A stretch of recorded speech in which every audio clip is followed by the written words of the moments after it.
Auburn 4-0 so far in 2014, but the rest of their schedule has only 2 teams not ranked in the top 25, and one of those is South Carolina. To discuss the weeks ahead and this Tigers team in more depth, let's welcome in the voice of the Auburn Tigers, Rod Bramblett. And Rod, before we look at the big picture, we've got Tigers versus Tigers at Jordan-Hare Stadium this Saturday. Auburn coming off an easy victory over Louisiana Tech. Where's the edge for Gus Malzahn this weekend?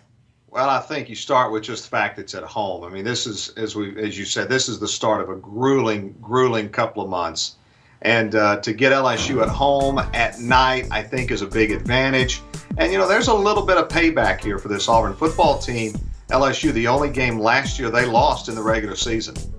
7 p.m. Eastern kickoff from Auburn, Alabama for that game. You mentioned a night game. Looking back now, Rod, this Tigers team is coming off an appearance in the BCS championship game. How does this year's team compare to last year's team?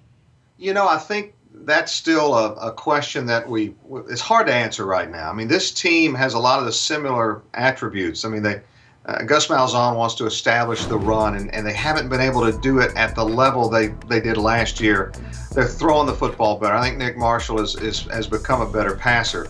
Defensively, I think they're a little better overall because they're forcing turnovers, but they're having trouble getting a pass rush going. So, I mean, it's a little bit of give and take there. It's hard to compare this team right now to last year's squad. 4 games in, I think we'll get a much better idea not only after Saturday night, but after the next couple weeks. Of course, especially with different talent. So with all that being said, Rod, how do you feel Gus Malzahn has adapted to being the hunted as opposed to the hunter?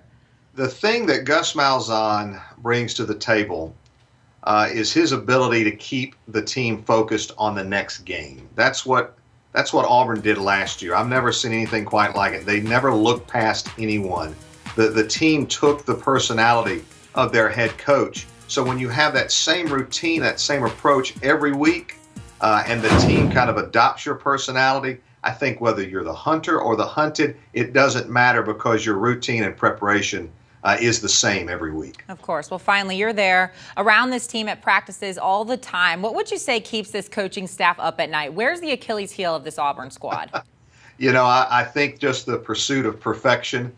I think Gus Malzahn is an ultimate perfectionist. I'm not sure he'll ever reach that level in terms of getting just that perfect team. But I think overall, I think this football team, they want to improve their blocking. I think down in the trenches on offense, they've got some room to improve. And I think defensively, we mentioned it earlier, I think that the pass rush is something they've got to get a little more consistent at. They just haven't developed that one guy that can really disrupt a quarterback on a consistent basis. All right, Rod Bramblett, the voice of the Auburn Tigers. Thanks so much for the insight. You bet. We'll want the latest for what is trending in college sports. Be sure to check out the feed that is with me Tuesdays right here on the one and only CampusInsiders.com.